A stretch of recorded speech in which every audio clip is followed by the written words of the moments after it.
மேலும் மேலும் பெண்களுக்கு அழகூட்டக்கூடியது கண்ணாடி வளையல்கள். இந்த கண்ணாடி வளையல்கள் பெண்கள் போட்டுக்கிறப்ப அவங்களுக்கு பாசிட்டிவ் எனர்ஜி நிறைய கிடைக்கும். நேர்மறை ஆற்றல் அதிகரித்து எதிர்மறை ஆற்றல் அவங்கள விட்டு போயிடும். மனக்குழப்பம், இந்த மாதிரி திருஷ்டி தோஷம் எதுவுமே அவங்க கிட்ட இருக்காது. கல்யாணங்களில், சுபகாரியங்களில், வளைகாப்பு சமயங்களில் பெண்கள் வயசுக்கு வர்றப்ப எல்லா மங்கள நிகழ்ச்சிகள்லையுமே கண்ணாடி வளையல்கள் நம்ம உபயோகம் பண்ணுறோம்.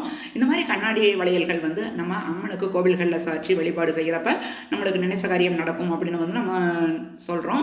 அதே மாதிரி கண்ணாடி வளையல்கள் ஒவ்வொரு நேரத்துக்கும் ஒவ்வொரு பலன் உண்டு. மஞ்சள் நிற வளையல் நம்ம போட்டுக்கிறப்ப நம்மளுக்கு மனசு சந்தோஷமாக இருக்கும் அப்படின்னு சொல்லி சொல்கிறாங்க. சிவப்பு நிற வளையல்கள் போட்டுக்கிறப்ப நம்மளுக்கு பிடிச்சவங்க மென்மேலும் நம்மகிட்ட சந்தோஷமாக இருப்பாங்க அப்படின்னு சொல்கிறாங்க. கருப்பு நிற வளையல்கள் போட்டுக்கிறப்ப நம்மளுக்கு எப்போவுமே மனம் ஒரு திடமான சக்தியோடு இருக்கும் அப்படின்னு சொல்கிறாங்க. பச்சை நிற வளையல்கள் போட்டுக்கிறப்ப நம்மளுக்கு வருங்காலம் எப்போவுமே வளமாக இருக்கும் அப்படின்னு சொல்கிறாங்க. கண்ணாடி வளையல்கள் போட்டுக்கிறப்ப சந்திர சுக்கிர தோஷம் போயிடும், மனக்குழப்பங்கள் நீங்கிரும், பிரச்சனைகளும் போயிடும்.